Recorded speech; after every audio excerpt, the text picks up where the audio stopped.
Morning students, आज हम आप लोगों के सामने मगध साम्राज्य का एक बहुत महत्वपूर्ण वंश, उसका नाम है गुप्त वंश के बारे में आपको बताने जा रहे हैं। सबसे पहले तो आपको इकबाल आर्ट्स क्लासेस चैनल में आप लोगों को स्वागत है। ये वीडियो हिस्ट्री से संबंधित है, जिसमें हम गुप्त डायनेस्टी यानी गुप्त वंश के बारे में पढ़ने जा रहे हैं। तो गुप्त वंश के बारे की जानकारी जो है प्राचीन काल की बहुत सारी पुस्तकों में देखने को मिलती है ना।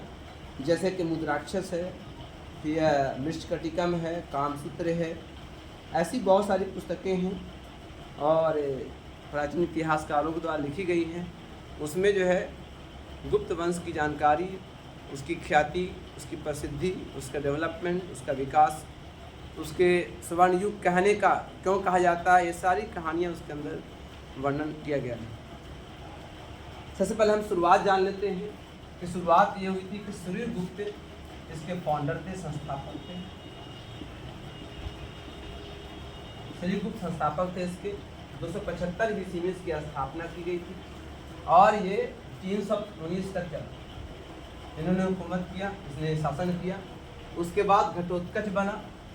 ये दोनों स्वतंत्र राजा नहीं, ये किसी के अंतर्गत थे, यानी किसी ने कब्जा कर रखा था, है ना, उसके अंतर्गत ये हुकूमत कर रहे थे। लेकिन वास्तविक संस्थापक अगर बोला जाए चंद्रगुप्त प्रथम था, जिसने एक पूर्ण स्वतंत्र राज्य की स्थापना की, है ना, पूर्ण स्वतंत्र वंश की स्थापना की और इसने एक सही रास्ता दिखाया। तो चंद्रगुप्त प्रथम को वास्तविक संस्थापक कहा जा सकता है ना, इसमें आपको कोई संदेह नहीं है। इसने जो है थोड़ा ही दिन हुकूमत किया, लेकिन उसमें जो है उसने कई ऐसे काम किए, जैसे आप देखते हैं गुप्त संवत का निर्माण किया था इन्होंने, गुप्त कैलेंडर का निर्माण किया था। ये इसकी उपलब्धि है और ये महान और शक्तिशाली राजा था कि इसने दूसरे राजाओं से लड़ाई कर करके, यानी युद्ध कर करके ये एक स्वतंत्र राज्य के रूप में इसको परिवर्तित कर दिया। और उसके बाद जब 350 में जब इनकी मृत्यु हो गई, तो उसके बाद जो है समुद्रगुप्त गद्दी पर बैठा।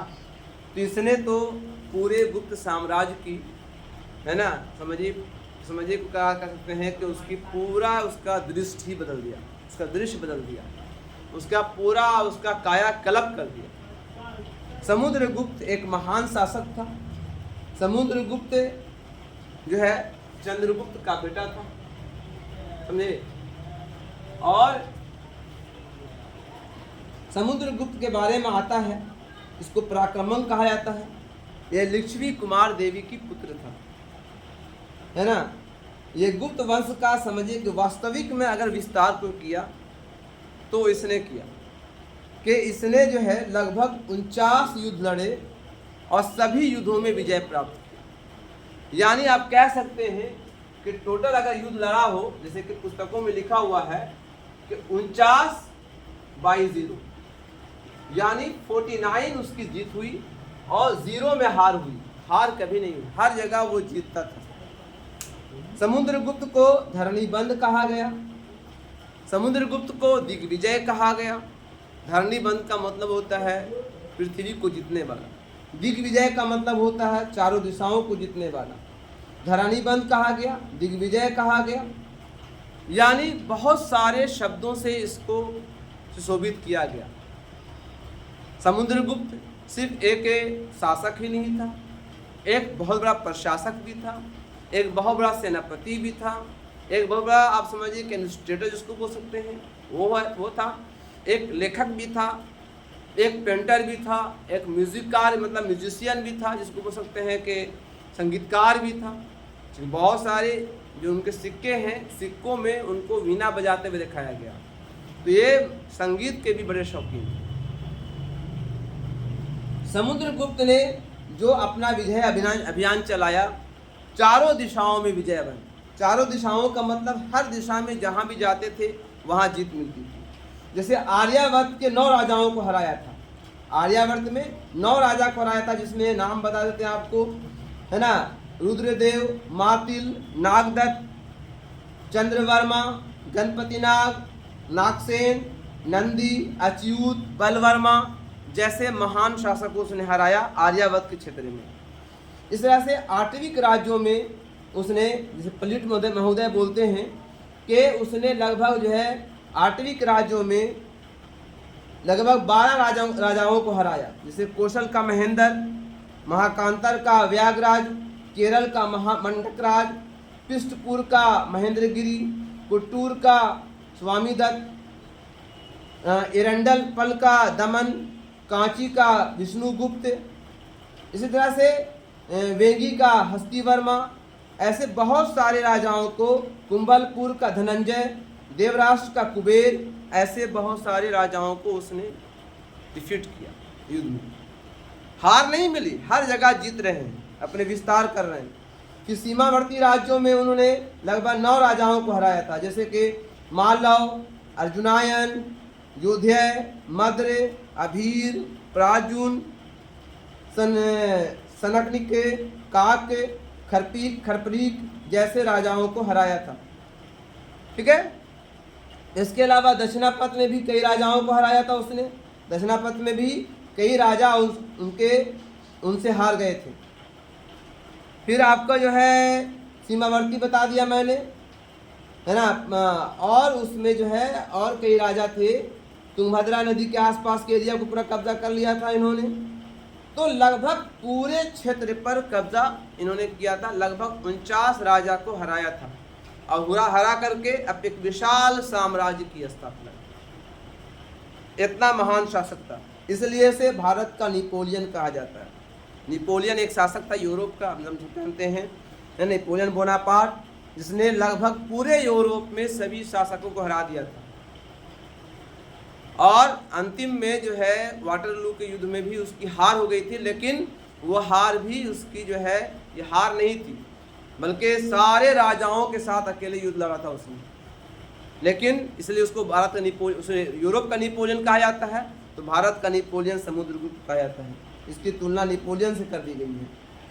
एक महान शासक था, उसने नेपोलियन की तरह पूरा विजय रथ अपना शुरू किया और लगभग चारों दिशाओं में विजय प्राप्त किया। समुद्रगुप्त एक बहुमुखी प्रतिभा वाला व्यक्ति था। अपने सिक्के में उसने अपना नाम खुदवाया था, जिसमें उसे वीणा बजाते दिखाया गया है। इसने अश्वमेघ यज्ञ भी किया था। ठीक है। और ये एक संगीत प्रेमी भी था, एक प्रशासक भी था, एक अच्छा सेनानायक भी था। आप जो बोल सकते हैं, जितना चीज़ उनके बारे में जो कहिए सब, वो सारी सुविधाएं, सारी चीज़ें उनके अंदर गुण थी। हाँ, एक चीज़ और था कि ऐसा नहीं कि मतलब वो कट्टर शासक था कि किसी को भी मार देता था, ऐसा कुछ नहीं था। हाँ, जो उनके शरण में आ गया तो उसके साथ समर्थन भी करता था।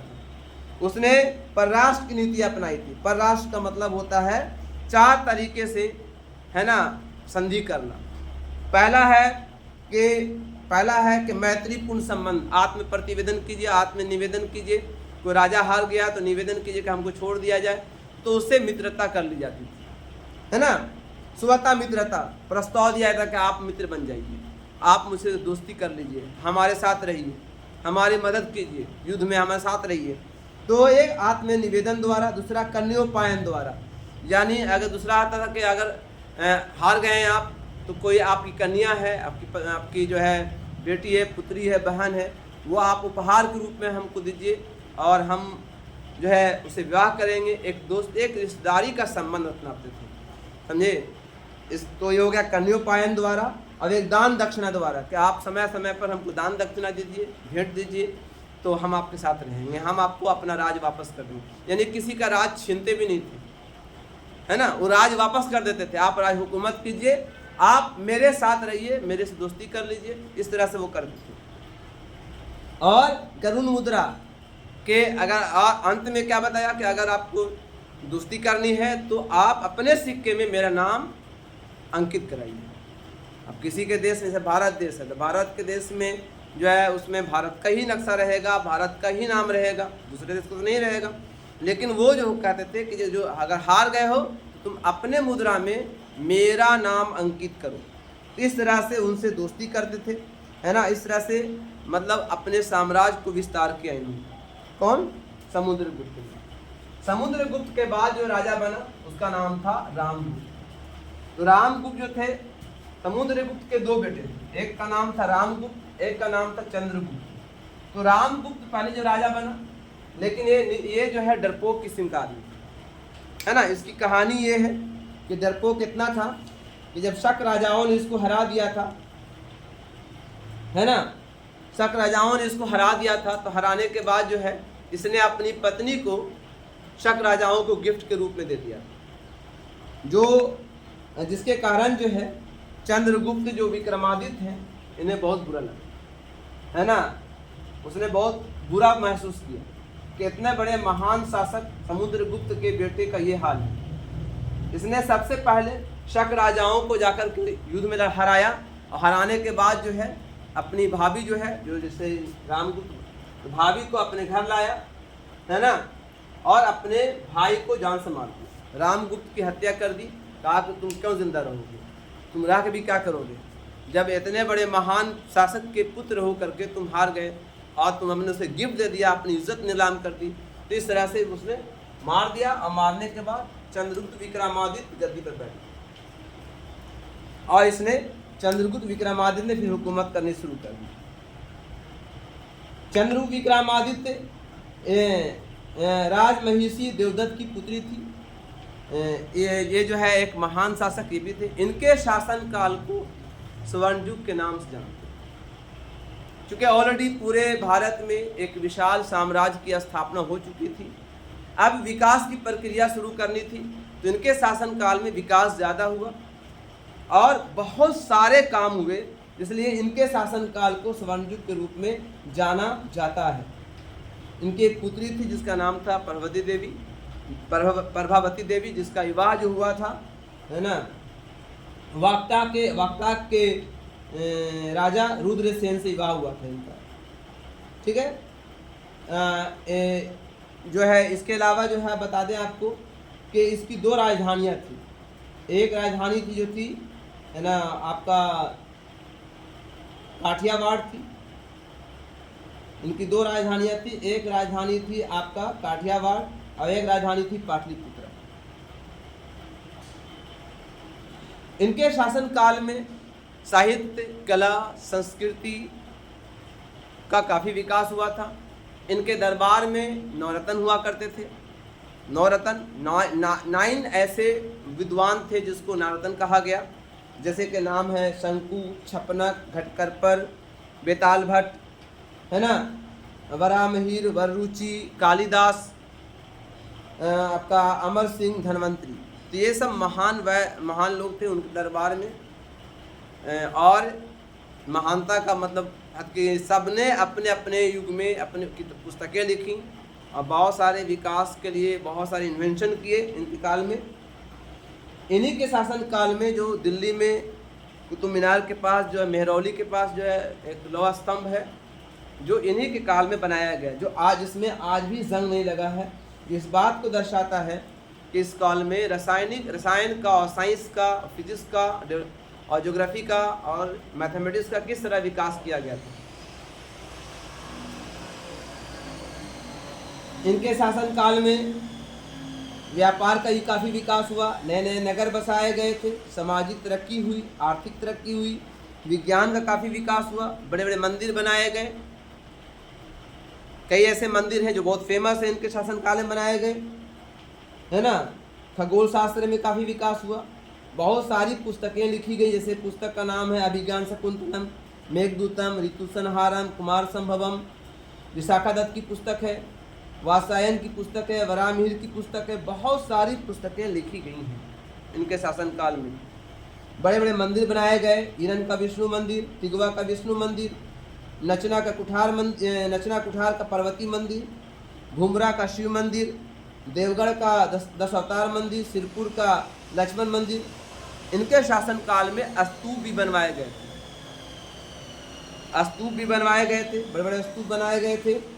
इनके शासन काल में औरंगाबाद में चित्रकला का एक उदाहरण है, जिसमें आप जानते होंगे, जिसको अजंता एलोरा का मंदिर कहते हैं। अजंता एलोरा की गुफाएं कहते हैं, जहाँ पर सुंदर सुंदर गुफाएं हैं और जिसमें जो पेंटिंग की गई है, जो चित्रकला का काफ़ी बेस्ट उदाहरण है, जिसकी पेंटिंग आज भी वैसे की वैसे ही है जैसे पहले पेंटिंग की गई थी। सोने के चांदी के सिक्के जारी किए गए थे, तो आर्थिक विकास काफ़ी अच्छा हुआ था, है ना। तो इस तरह से ये जो है इनका शासनकाल काफ़ी विकसित था। उसके बाद जो है उनके जो है पुत्र चंद्रगुप्त के विक्रमादित्य पुत्र कुमारगुप्त गद्दी पर बैठे। कुमारगुप्त के शासनकाल में साहित्यिक विकास हुआ, शिक्षा के क्षेत्र में विकास हुआ था।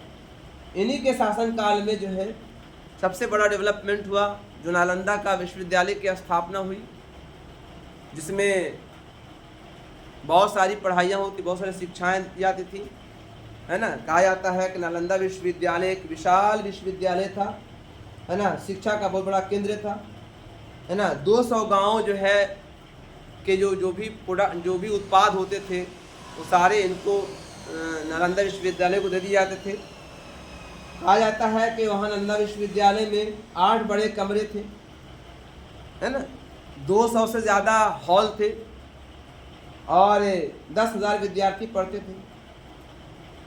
एक विशाल शिक्षा का केंद्र था, इन्हीं के शासनकाल में बनाया गया। उसके बाद जो है जो आए, उसका नाम था स्कंदगुप्त। स्कंदगुप्त जो थे वो अंतिम शासक थे। गुप्त वंश के अंतिम शासक कौन थे? स्कंदगुप्त थे। इसके बाद जो है गुप्त वंश का अंत हो गया।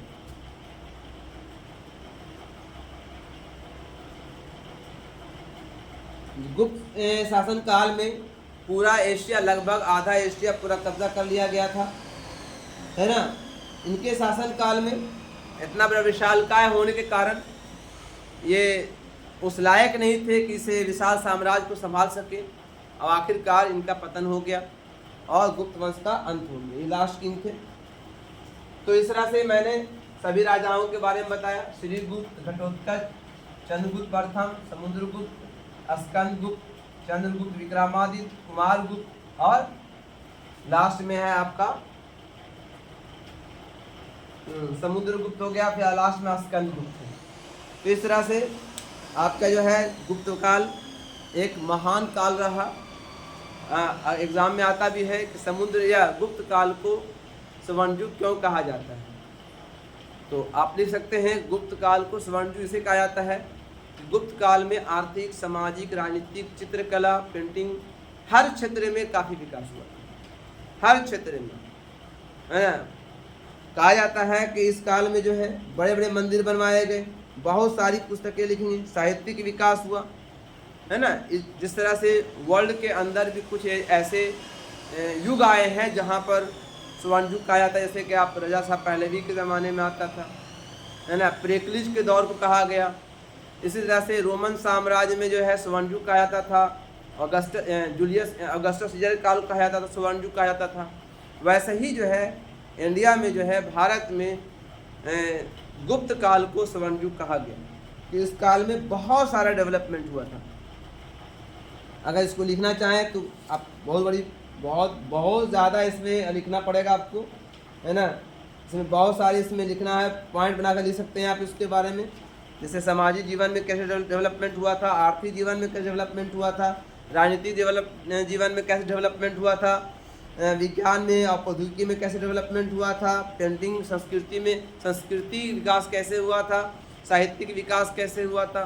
तो ये सारी चीज़ें, चित्रकला में काफ़ी विकास हुआ था, मंदिर बनवाए गए थे, स्थापत्य कला में कैसे विकास हुआ था, ये सारी बातें आपको लिखनी पड़ेगी, तब एक पूर्ण इसका आंसर होगा। इसका अलग से एक वीडियो बना देंगे हम। अब आइए यहीं पर मैं वीडियो अंत करता हूँ। अगले क्लास में फिर अगले एपिसोड में हम आएंगे। मैं मौर्य काल का प्रशासन और प्रशासन के साथ साथ बता देंगे आर्थिक सामाजिक विकास, और गुप्त काल का प्रशासन और आर्थिक सामाजिक विकास, ये सब एक साथ उसको वीडियो में कर देंगे। Thank you.